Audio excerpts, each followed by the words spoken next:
Welcome to our Sayali fashion designer channel आणि मी आहे सायली। तर तुम्हा सर्वांचं आपल्या आजच्या नवीन अशा छानशा व्हिडिओमध्ये मी मनापासून खूप खूप स्वागत करते।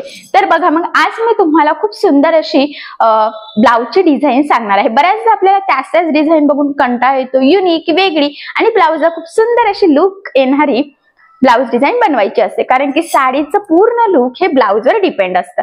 सो आज मी तुमच्यासोबत खूप छान अशी latest trending blouse design share करणार आहे, ते सुद्धा अगदी सोप्या पद्धतीने, म्हणजे जेणेकरून बाय चान्स जरी तुम्ही कोणी नवीन शिकत असाल तरी सुद्धा तुम्हाला आपला आजचा हा व्हिडिओ बघून अशी छानशी ब्लाउज डिझाईन सहज बनवता येईल। आणि सगळ्यात महत्त्वाचं म्हणजे मी तुम्हाला या ब्लाउज डिझाईनची संपूर्ण कटिंग आणि स्टिचिंग अतिशय सावकाश स्टेप बाय स्टेप आणि खूप काही महत्त्वाच्या टिप्स अँड ट्रिक्स आहेत सांगणार आहे, जेणेकरून हा व्हिडिओ बघून अशी छानशी ब्लाउज डिझाईन बनवणं तुम्हाला खूपच सोपं जाईल। ठीक आहे, सो चला मग आता वेळ न घालवता आपण आपल्या आजच्या छानशा व्हिडिओला सुरुवात करूयात। आणि हा व्हिडिओ तुम्ही स्किप न करता पूर्ण नक्की बघा, जेणेकरून तुम्हाला आपला आजचा हा व्हिडिओ बघून अशी डिझाईन बनवणंच नाही तर ती प्रॉपर फिनिशिंग सहित कशी बनवावी तर हे सुद्धा सहजच लक्षात येईल। ठीक आहे, तर हे बघा इथे तुम्ही बघू शकता की हे blouse piece plain blouse piece आहे आणि त्यावर आपण कॉन्ट्रास्ट कपडा यूज करू खूप छान युनिक थोड्या वेगळ्या पद्धतीची ब्लाउज डिझाईन बनवणार आहोत। तर सध्या हा कपडा मी साईडला ठेवते आणि हा जो काही बॅक पार्ट मी कट करून घेतलेला आहे, तर अस्तर आणि मेन फॅब्रिक असे दोन्ही कटिंग केलेलं आहे। तर सगळ्यात आधी मी तुम्हाला या बॅक पार्टचं मेजरमेंट सांगते, म्हणजे तुम्हाला तुमच्या मापानुसार या डिझाईनसाठी कशा पद्धतीने कटिंग स्टिचिंग मार्किंग करावी तर हे सहजच लक्षात येईल। तर बघा ब्लाउजची उंची आहे 13, 1 इंच मार्जिन, असं टोटल आपण 14 इंचाला इथे मार्किंग करून घेतलेली आहे। त्यानंतर इथे घेतलेला आहे आपण 5.5 पूर्ण शोल्डर आणि त्यामध्ये 2.5 इंच आहे गळा रुंदीची। ठीक आहे, आणि याचा जो काही मुंडा आहे तर तो सुद्धा आपण 5.5 इंच घेतलेला आहे। 1.5 ला मार्किंग करून बॅक साईडच्या मुंड्याचा शेप सुद्धा दिलेला आहे। इथून घ्यायचा आहे छातीचा चौथा भाग, तर 32 साईज आहे, तर 32 चा चौथा भाग होतो 8 आणि इथे 2 इंच मार्जिन घेतलेला आहे, कारण हा प्रिन्सेस ब्लाउजचा बॅक पार्ट आहे। ठीक आहे, तर अशा पद्धतीने मार्किंग करून हा बॅक पार्ट आपण इथे कटिंग करून घेतलेला आहे। तर सगळ्यात आधी आता गळ्याची मार्किंग जो काही अस्तरचा बॅक पार्ट आहे त्यावर करायची आहे। तर बघा मग तुमचा जेवढा गळा असेल त्यामध्ये 1/2 इंच एक्स्ट्राचं मार्जिन ऍड करून आपल्याला ही मार्किंग इथे करून घ्यायची आहे। तर बघा मग इथे मी म्हणजे 9.5चा गळा आहे, 1/2 इंच मार्जिन, असं टोटल 10 इंचाला मार्किंग केली। पुन्हा 2.5 इंच गळा रुंदीची आडवी मार्किंग करायची आहे आणि खालच्या साईडला करायची आहे, वरच्या साईडला तर आपण ऑलरेडी केलेलीच आहे। आणि ही मार्किंग केल्यानंतर पट्टीच्या सहाय्याने इथे आपल्याला एक बॉक्स ड्रॉ करायचा आहे। तर ही आपली बेसिक स्टेप आहे, तुमचा गळा कुठलाही असो या पद्धतीने सगळ्यात आधी आपल्याला एक बॉक्स ड्रॉ करावाच लागतो। आणि यानंतर आता आपला बेसिक जो काही गळा आहे तर तो आहे इथे गोल गळा। तो गोल गळ्याला मध्ये क्रॉस मध्ये 1 ला मार्किंग करून गोल गळ्याचा शेप आपल्याला इथे देऊन घ्यायचा आहे। तर बघा मग इथून मी ह्या पद्धतीने व्यवस्थित गोलाकार देऊन घेतलेला आहे। आता यानंतर काय करायचं बघा, पुढची जी काही स्टेप आहे तर ती सुद्धा खूप इम्पॉर्टंट आहे, कारण की मी म्हटल्याप्रमाणे ही डिझाईन थोडी वेगळी आहे, त्यामुळे व्यवस्थित लक्ष द्या। तर बघा इथून आता आपल्याला 2 इंचाला मार्किंग करून घ्यायची आहे आणि मध्ये पुन्हा 1 इंचाची म्हणजे 1-1 इंचाच्या 2 मार्किंग केलेले आहे। तर बघा इथे सुद्धा सेम 1-1, इथे सुद्धा 1 इंच आणि तिथून पुढे म्हणजे असं 2-2 इंचाच्या सोबतच 1 ला आणि 2 असं मी इथे सायमल्टेनियसली मार्किंग करून घेते आहे, म्हणजे दोन्ही पण मार्किंग सोबतच इथे केल्या जातील। आणि बघा आता इथे पण लास्टला मार्किंग करून घेतली आणि यानंतर आता हे पॉइंट आपल्याला जॉईन करून गोलाकार शेप इथे ड्रॉ करून घ्यायचा आहे। तर बघा मग इथून जरा जास्त डिस्टन्स राहिला, तुम्ही थोडंसं अजून एखादी मार्किंग करू शकता। तर हा एक गोलाकार झाला, मी पुन्हा इथे व्यवस्थित डार्क करून घेतला। त्यानंतर इथून हा एक गोलाकार शेप झाला, तर हा सुद्धा मग आधी फेंट करायचा आणि त्यानंतर तो डार्क करून घ्यायचा। ठीक आहे, त्यानंतर आता वरून खाली आपल्याला 3 इंचाला इथे एक मार्किंग करून घ्यायची आहे या पद्धतीने। ठीक आहे, आणि हे 2 पॉइंट या पद्धतीने जॉईन करायचे। आता बघा इथून कटिंग करून घ्यायचं आहे, लक्षात राहू द्या पहिला मार्किंग आपण सोडून दिलेली आहे, दुसऱ्या मार्किंगला इथपर्यंत कट केलं। त्यानंतर आता इथे पिना लावून घेऊयात, जेणेकरून आपल्याला हे कटिंग करणं सोपं जाईल, नाहीतर मग ते हलू शकतं ना, यासाठी मग मी इथे पिन लावली। आणि पुन्हा जो काही दुसरा शेप आहे ना तर तो सुद्धा कट करायचा आहे। तर बघा जिथे 3 इंचाची मार्किंग केली होती ना तर तिथपर्यंतच कट करायचं आहे आणि इथून कट करून घेतला, म्हणजे एवढा पार्ट आपण पूर्ण बाहेर काढून घेतला। आता त्या पिना इथल्या आतल्या शेपला आपण लावून घेतला. ठीक आहे, तर ह्या पद्धतीने ह्या गळ्याची आपली इथे मार्किंग झालेली आहे. मधला शेप कट केलेला आहे. आता बघा आपण डायरेक्ट असंही स्टिच करू शकतो किंवा अजून एक आहे की आपला जो काही बेसिक गळा आहे ना तर तो सुद्धा आपण इथे कटिंग करून घेऊयात, जेणेकरून आपल्याला स्टिचिंग करणं सोपं जाईल. तर बघा मग मी म्हटल्याप्रमाणे आता आपण हा जो काही बेसिक गळा आहे ना तर तो इथे कट करूयात. तर मी इथे सुद्धा पिन लावून घेतली, जेणेकरून ते कटिंग करताना हलायला नको आणि प्रॉपर असं व्यवस्थित कट व्हावा. कारण की हे कट जसं होईल तसंच आपला गळा रेडी होणार आहे, त्यामुळे ही स्टेप खूप इम्पॉर्टंट आहे. ठीक आहे, तर बघा अशा पद्धतीने आपलं हे इथे कटिंग झालेली आहे. आता आपल्याला काय करायचं आहे की अस्तर आणि मेन फॅब्रिक एकमेकाला जोडून हा गळा स्टिच करायचा आहे. आता तो कसा स्टिच करायचा तर ते सुद्धा व्यवस्थित काळजीपूर्वक लक्ष द्या. तर बघा मग सगळ्यात आधी आता आपण या पिना काढून घेऊयात आणि त्यानंतर जो काही आपला ब्लाउजचा बॅक पार्ट आहे तर तो सरळ ठेवायचा आहे. त्यानंतर आपण कटिंग केलेला अस्तरचा जो काही बॅक पार्ट आहे तर तो त्यावर आपल्याला ठेवून घ्यायचा आहे. या पद्धतीने सेंटरला पिन आपण लावून घेऊयात लगेच सायमल्टेनियसली, म्हणजे ते तिरकं वगैरे जाण्याचे चान्सेस सुद्धा राहायला नको खरं तर यासाठी. ठीक आहे, इथे लावली बघा एक पिन आणि इथे पण लावून घेतली, म्हणजे ते स्टिचिंग करताना हलायला पण नको, तिरकं वगैरे सुद्धा व्हायला नको त्यासाठी. आणि ते शोल्डरला पण पिना लावून घ्यायची आहे. आता शोल्डरला अजून एक महत्वाचा पॉईंट आहे, तो म्हणजे गळारुंदी चेक करून घ्यायची आहे. कारण की आता जर स्टिच करताना गळारुंदी जर स्प्रेड झाली तर मग लगेच शोल्डर उतरतं. त्यामुळे मग सगळ्यात महत्वाचा पॉईंट आहे इथे फक्त 5च पाहिजे. जे आपण 2.5 इंच गळारुंदी घेतो तर 2.5 आणि 2.5 5 होतं. त्यामुळे ज्यावेळेस आपण स्टिच करू त्यावेळेस ते व्यवस्थित मोजून घ्यायचं, कारण की तुम्ही जेवढं ताणाल तेवढं ते ताणलं जातं आणि मग सगळं चुकू शकतं. ठीक आहे, आता अशा पद्धतीने लावल्यानंतर मधला जो काही शेप आहे ना तर तिथे आपल्याला साधारणतः 1/2 इंच एवढं मार्जिन ठेवून इथे टीप मारून घ्यायची आहे. लक्षात राहू दे ही जी काही टीप आहे तर ही आपल्या अस्तरचे जो काही पार्ट आहे ना तर त्यावर मारत आहोत. ठीक आहे, इथून पुन्हा बघा जी काही मार्किंग केल्यानंतर आपला जो शेप तयार झाला तिथपर्यंत मारली आणि तिथून परत कंटिन्यू खालच्या साईडला आपल्याला ही टीप मारायची आहे. मी पुन्हा सांगते इथे फक्त आपल्याला 1/2 इंच एवढं मार्जिन ठेवूनच टीप मारायची आहे. जास्त मार्जिन ठेवू नका, कारण की इथे आपण कॅनव्हास पेपर वगैरे काहीही यूज करत नाहीये, त्यामुळे अतिशय काळजीपूर्वक आपल्याला हा शेप रेडी करणं गरजेचं आहे. तर ही स्टेप खूप म्हणजे खूप इम्पॉर्टंट आहे, तर व्यवस्थित तुम्ही ह्या स्टेप सगळ्या फॉलो करायच्या आहेत. ठीक आहे, तर बघा मग प्रॉपर फिनिशिंग से कुठे गोळा होणार नाही, तिरकं जाणार नाही, या सगळ्या गोष्टींची काळजी घेत आपण इथे हा जो काही मधला आपला शेप होता तिथे टीप मारून घेतलेली आहे. आता बघा इथे टीप मारून झाल्यानंतर काय करायचं आहे आपल्याला, हा जो काही मधला त्यातला म्हणजे पार्ट आहे ना तर तिथे एक छोटासा कट मारायचा आहे आणि मधलं पूर्ण पट्टी आपल्याला कट करून घ्यायची आहे. जी काही ब्लाउज पीसची आहे ना ती हे बघा ह्या पद्धतीने. आणि इथे काहीही एक्स्ट्राचं मार्जिन आपल्याला ठेवायचं नाहीये, कारण हे मार्जिन आपण कुठेही कॅल्क्युलेट केलेलं नसतं, त्यामुळे हे खूपच गरजेचं आहे. ठीक आहे, हे बघा इथून सुद्धा कंटिन्यू कट केलेला आहे आणि त्यानंतर इकडचं सुद्धा. ठीक आहे, तर बघा मग अशा पद्धतीने व्यवस्थित काटोकाट दोन्ही साईडने कट करत घ्यायचं आहे आणि हा मधला पूर्णच पार्ट आपल्याला जो काही एक्स्ट्राचा ब्लाउज पीसचा आहे ना तर तो कट करून घ्यायचा. आता महत्वाचं आहे इथे आपल्याला छोटे छोटे कट्स मारायचे आहे. आता कट्स मारताना काळजी घ्यायची आहे की मेन फॅब्रिक मेन ब्लाउजला कुठे कट जाणार नाही. जी काही आपण टीप मारलेली असते तर त्याच्या अलीकडेच आपला कट गेला पाहिजे, पलीकडे जायला नको. तर हा पॉईंट सुद्धा खूप इम्पॉर्टंट आहे, त्यामुळे अतिशय काळजीपूर्वक आपल्याला इथे छोट्या छोट्या डिस्टन्सवर कट्स मारायचे आहे. आता हे कट्स मारल्याने काय होतं की हे प्रॉपर फोल्ड होतं आणि आपला शेप व्यवस्थित येतो. जर कट मारले नाही तर तिथला कपडा फोल्ड होत नाही आणि आकार आपल्याला हवा तसा गोलाकार येत नाही. त्यामुळे ही स्टेप सुद्धा खूप इम्पॉर्टंट आहे. आता कट्स मारल्यानंतर पिना सगळ्या काढल्या आणि बघा हा मधल्या शेपमध्ये आपल्याला ह्या पद्धतीने हे संपूर्ण अस्तर फोल्ड करून घ्यायचं आहे. आता ही स्टेप सुद्धा ह्या डिझाईनसाठी खूपच इम्पॉर्टंट आहे. तर बघा मग ह्या पद्धतीने मी व्यवस्थित करत आहे. थोडंसं काळजीपूर्वक करायचं, नाही तर गडबड झाली तर तुम्हाला कळणारच नाही कुठे काय फोल्ड करायचं आहे ते. ठीक आहे, हे बघा आता हे या पद्धतीने व्यवस्थित प्रेस करून सेट करून घ्यायचं आहे जेवढं शक्य आहे तेवढं. आणि आता आपल्याला हा पार्ट सरळ करून हा जो काही मधला शेप आहे ना ते तिथे द्यायची आहे दाबटीप. तर बघा आता इथे दाबटीप देताना काळजी घ्यायची आहे की अस्तरचा आतला जो काही कपडा आहे तर तो वरती दिसणार नाही, जेणेकरून आपला हा जो काही शेप आपण रेडी करत आहोत ना तर त्याची फिनिशिंग बिघडायला नको. तर फिनिशिंगसाठी ही खूपच महत्वाची टीप आहे, तर ही तुम्ही आवर्जून आठवणीने फॉलो करायची आहे.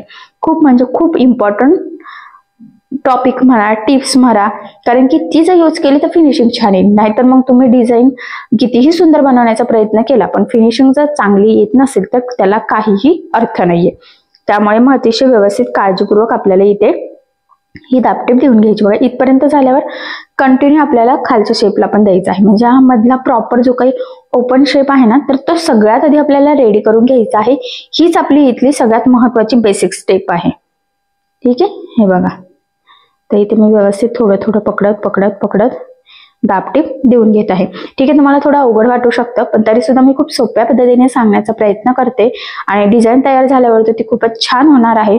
ब्लाऊज खूप वेगळा दिसणार आहे. त्यामुळे अशी छानशी डिझाईन तुम्ही सुद्धा नक्की ट्राय करू शकता आणि मी जेवढे शक्य आहे तेवढे सोप्या पद्धतीने सांगते. पण जरी तुम्हाला काही प्रॉब्लेम येत असेल तर तुम्ही मला कमेंट करून नक्कीच विचारा. मी तुमच्या प्रश्नाचे उत्तर देण्याचा नक्कीच प्रयत्न करेन. ठीक आहे, सो बघा मग अशा पद्धतीने दाबटीप देऊन हा मधला शेप आपला एकदम प्रॉपर फिनिशिंग सेट रेडी झाला. त्यानंतर पुढची स्टेप आहे की या पद्धतीने अस्तर आणि मेन फॅब्रिक आपल्याला जोडून घ्यायचं आहे. आता सगळ्यात महत्वाचं म्हणजे हे जोडताना जेवढं शक्य आहे तेवढं कमीत कमी मार्जिन आपल्याला पकडायचं आहे. कारण हे मार्जिन आपण कटिंग करताना कुठेही कॅल्क्युलेट केलेलं नसतं.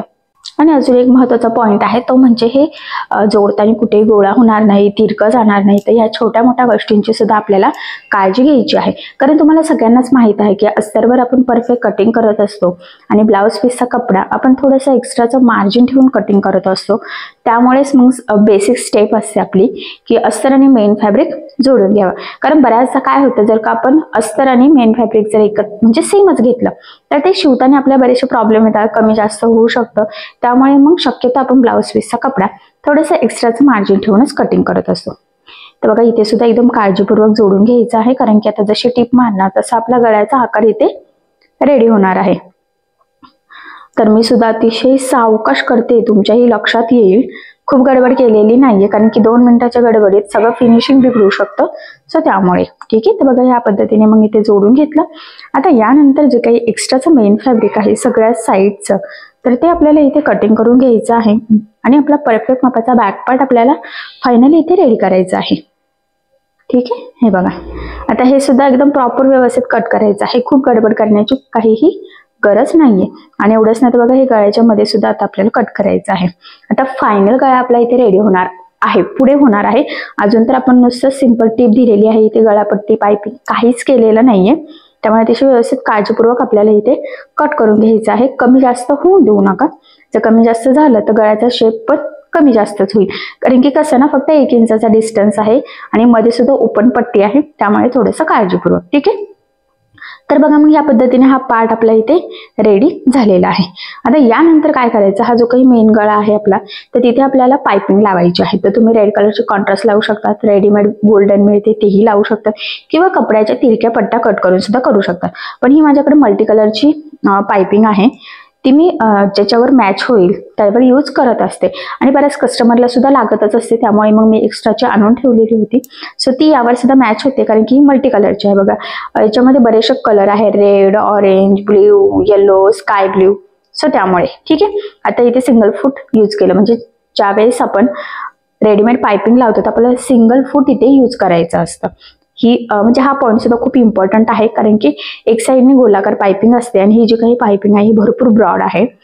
तुम्ही म्हणजे जर घरी रेडी करायची असेल तर जी नॉट भेटते तर ती बारीक पातळ म्हणजे 2-3 प्रकारात असते. तुम्हाला किती बारीक पाहिजे किती जाड पाहिजे, तर ही जरा बऱ्यापैकी जाडच आहे. आणि बघा आता ह्या पद्धतीने ती वरती ठेवायची आहे आणि मी तर म्हणेल 1/2 इंच एवढं मार्जिन ठेवत आपल्याला आता जी काही नॉट आहे ना जाड त्यामधली तर एकदम जवळून टीप मारायची आहे. कारण की जेवढी जवळून टीप येणार आपली तेवढी प्रॉपर आपली पायपिंग येणार. जर का जवळून टीप घेतली नाही तर मग पायपिंग बिघडेल. अजून महत्वाचं म्हणजे बघा आतल्या शेपमध्ये आणि ह्या बाहेरच्या शेपमध्ये फक्त 1 इंचाचा फरक आहे.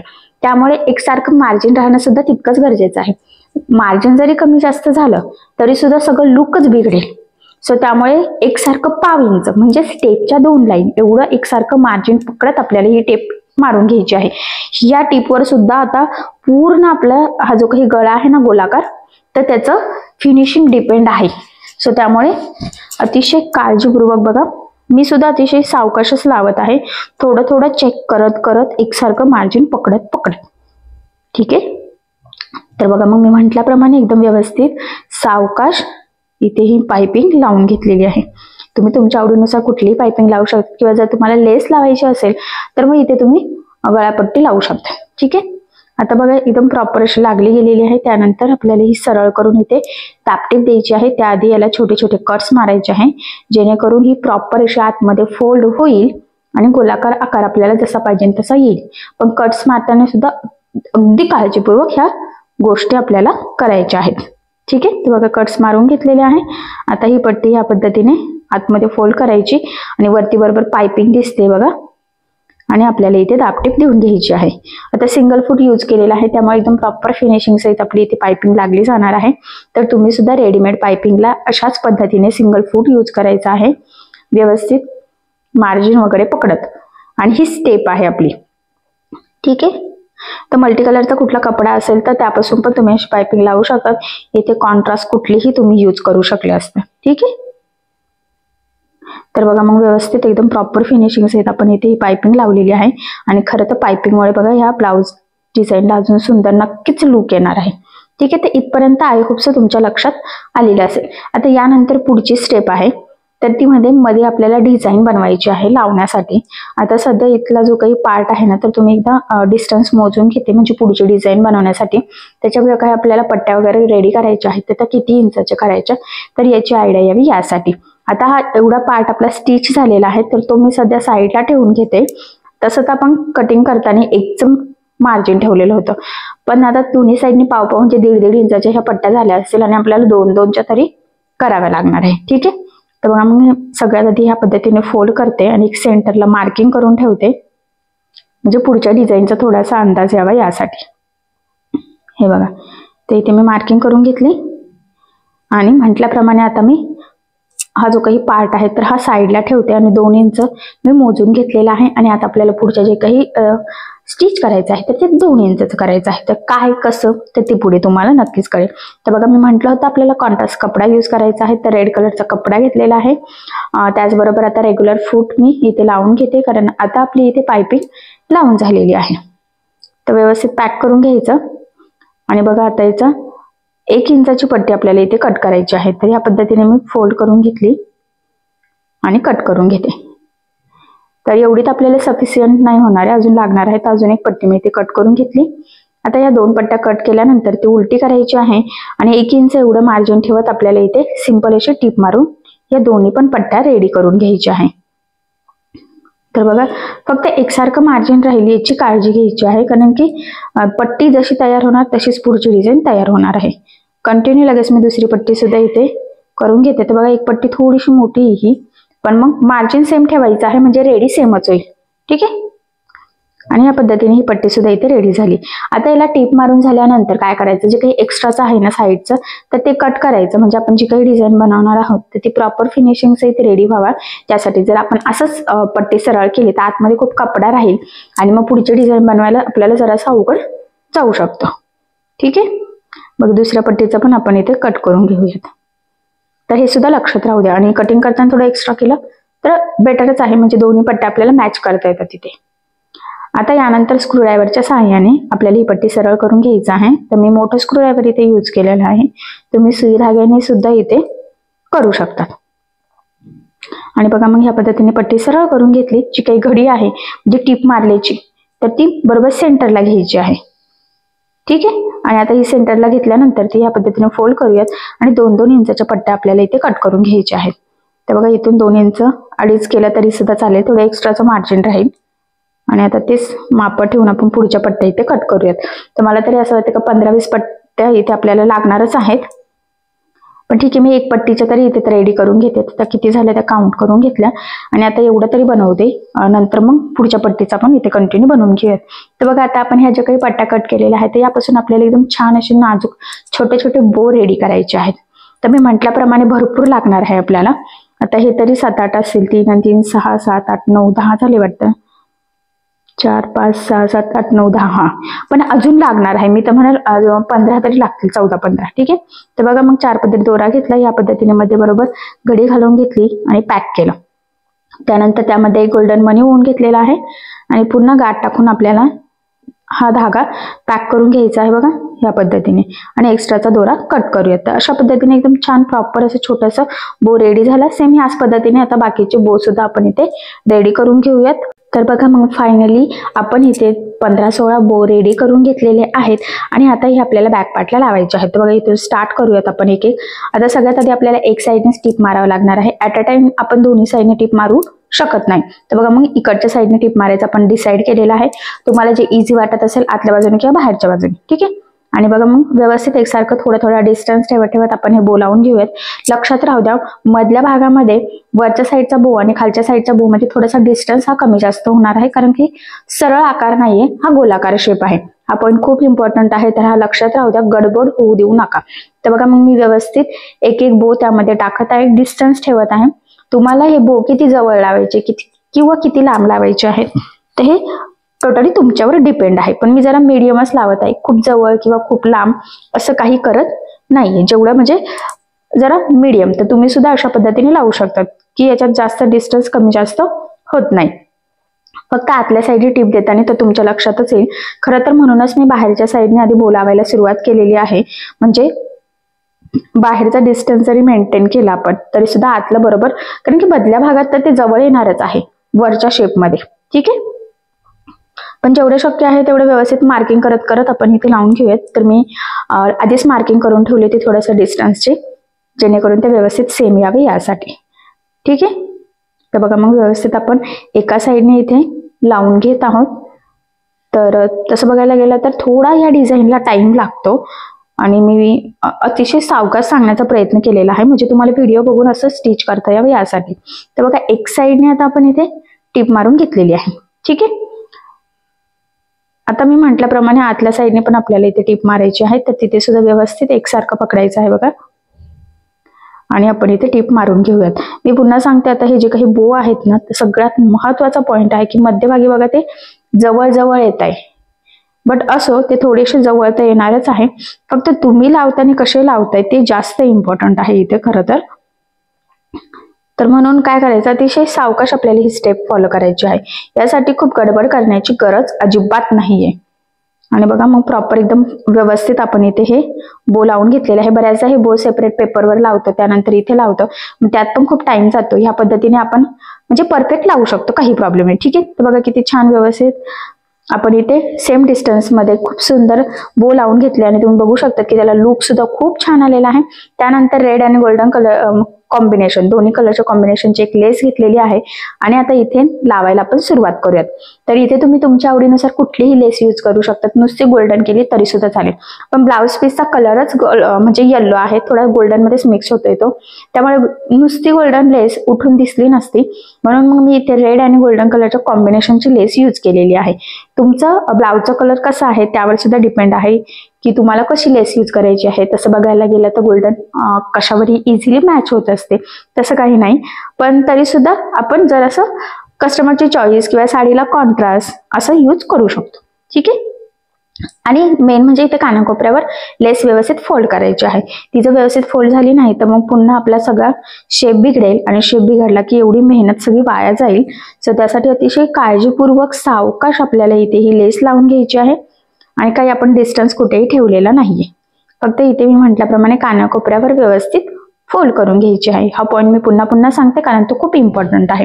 आणि लास्टला सुद्धा लेस फोल्ड करायची, जेणेकरून तिथून लेस खराब होणार नाही, निघणार नाही. आणि मग ह्या संपूर्ण लेसला इथे डबल टिप देऊन घ्यायची आहे. मी नेहमीच सांगत असते, लेस कुठेही लावू तुम्ही, कितीही लावू, ती जाड असो बारीक असो कशीही असो, पण शक्यतो त्याला डबल टिप देऊन घ्यायची. त्याचे 2-3 फायदे. महत्वाचं म्हणजे लेस पॅक लागली जाते, ती वरती तरंगत सुद्धा नाही, आणि यापेक्षा सगळ्यात इम्पॉर्टंट ते म्हणजे फिनिशिंग खूप सुंदर येते. म्हणून मग आपण इथे सुद्धा डबल टिप देऊन घेतलेली आहे आणि फायनली आपण इथे या पूर्ण शेपला प्रॉपर अशी लेस लावून घेतलेली आहे. आता यानंतर आपल्याला बघा इथे कमरपट्टी लावायची आहे. तर त्याआधी आपण इथे बॅक साईडला टक्स टाकून घेऊयात, ठीक आहे, कारण की आपण अजून टक्स टाकलेले नाहीये याला, यासाठी. तर बघा मग इथे सेंटर पासून 4.5ला मार्किंग केली, साईडने अर्धा आणि उभा 3.5चा टक्स घेतलेला आहे, कारण की हा जो पॅच आहे त्यावर आपला टक्स जायला नको ना, त्यामुळे असं रेग्युलरली आपण 4 इंचाचा घेत असतो. आणि जी लाईन ड्रॉ केली तिथे तिरका टक्स टाकायचा आहे. लक्षात राहू द्या, टक्सला नेहमी डबल टिप इथे द्यायची आहे. ठीक आहे। आणि स्टार्टिंग एंडिंगला नेहमी लॉक करतो, पण इथे काही मी लॉक केलेलं नाहीये, कारण आता याला आपण कमरपट्टी लावणारच आहोत, त्यामुळे ते पॅक होऊनच जाईल। फक्त डबल टिप द्यायची आहे, एवढा पॉईंट लक्षात राहू द्या। आणि आता इथे आपण 1 ते 1.25 इंचाची पट्टी कट करून घेऊयात। तर बघा मी इथे गळ्याचा मधला जो पार्ट होता ना, तर त्याचीच पट्टा कट केलेला आहे आणि इथे आपण जॉईन करून घेऊयात कमरपट्टीसाठी। आणि उभं म्हणजे जॉईन केलं की सरळ करून पुन्हा दाबटीप द्यायची, जेणेकरून कुठे जॉईंट आहे हे लक्षात येत नाही आणि फिनिशिंग फिटिंग व्यवस्थित येते। आता बघा साधारणतः अर्धा इंच एवढं मार्जिन ठेवून आपण ही पट्टी लावून घेऊया तिथे, कारण तुम्हाला सगळ्यांनाच माहित आहे उंचीमध्ये आपण 1 इंच एक्स्ट्रा घेतो, तर अर्धा इंच आपल्या शोल्डरमध्ये जातं आणि अर्धा इंच इथं कमरेच्या साईडमध्ये जात असतं। ठीक आहे। आता बघा ती पट्टी आतमध्ये फोल्ड करूयात आणि वरच्या साईडला आपल्याला दाबटीप द्यायची आहे आणि त्यानंतर ब्लाऊज कंप्लीट झाल्यावर हात शिलाई आपण इथे करू शकतो। तर बघा दाबटीप देताना जो काही अस्तरची पट्टी आहे ना, तर त्याचा कपडा वरती दिसणार नाही याची थोडी काळजी घ्यायची, म्हणजे फिनिशिंग प्रॉपर यावी यासाठी। तर फिनिशिंगसाठी ही खूपच महत्त्वाची टिप आहे, तर ही तुम्ही आवर्जून फॉलो करा। तर प्रॉपर फिनिशिंग सहित आपण इथे कमरपट्टी लावून घेतलेली आहे। त्यानंतर आपल्याला रेडीमेड नॉट लावायची आहे। तर बघा मग एका ब्लाऊजसाठी 1 मीटर नॉट सफिशियंट असते, तर अर्धा इंच एक साईडला लागते। ठीक आहे।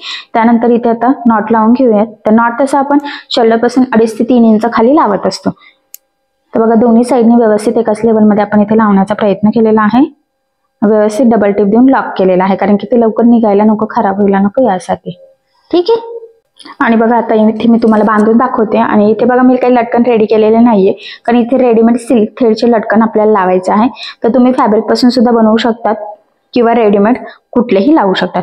तर बघा मग इथे मी रेडीमेड मी म्हटल्याप्रमाणे रेड कलरचे लावून घेते आणि अशा पद्धतीने फायनली आपला हा बॅक पार्ट इथे रेडी झालेला आहे। तर बघा मी तुम्हाला जवळून लुक दाखवते, तर किती सुंदर कलर कॉम्बिनेशन सहित आपण इथे आज लेटेस्ट ट्रेंडिंग न्यू लुक मधली थोडीशी वेगळ्या पद्धतीची ब्लाउज डिझाईन इथे बनवून घेतलेली आहे।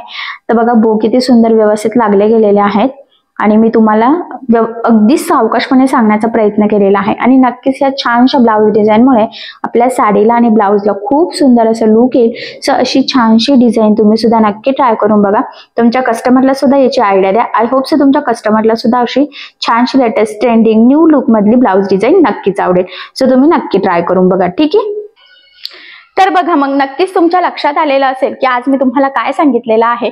महत्त्वाचं म्हणजे आज मी तुम्हाला संपूर्ण कटिंग आणि स्टिचिंग अतिशय सावकाश स्टेप बाय स्टेप आणि खूप काही महत्त्वाच्या टिप्स अँड ट्रिक्स आहेत सांगितलेलं आहे, जेणेकरून तुम्हाला आपला आजचा हा व्हिडिओ बघून अशा पद्धतीने सहज स्टिच करता यावं। एवढंच नाही तर फिनिशिंगसाठी सुद्धा महत्त्वाच्या टिप्स अँड ट्रिक्स सांगितलेल्या आहेत, सो त्या फॉलो करा। नक्कीच तुमची फिनिशिंग सुद्धा खूप सुंदर येईल। आणि महत्त्वाचं म्हणजे या व्यतिरिक्त जर तुम्हाला काही प्रॉब्लेम येत असेल तर मला कमेंट करून नक्कीच कळवा, मी तुमच्या प्रश्नाचे उत्तर देण्याचा नक्कीच प्रयत्न करेन। ठीक आहे। सो चला मग आता आपण आपला आजचा व्हिडिओ इथेच थांबूयात आणि तुम्हाला आपला आजचा व्हिडिओ कसा वाटला हे मला कमेंट करून नक्की कळवा। त्याचबरोबर आपला व्हिडिओ आवडला असेल व्हिडिओला लाईक करायला विसरू नका आणि असेच नवनवीन छानसे व्हिडिओज बघण्यासाठी आपल्या सायली फॅशन डिझायनर या चॅनलला लाईक करा, शेअर करा आणि सबस्क्राईब करायला विसरू नका। ठीक आहे। सो चला मग भेटूया पुन्हा नवीन अशा छानशा व्हिडिओमध्ये। तोपर्यंत टेक केअर, काळजी घ्या आणि आपला आजचा व्हिडिओ शेवटपर्यंत पूर्ण बघितल्याबद्दल thank you so much. Bye bye.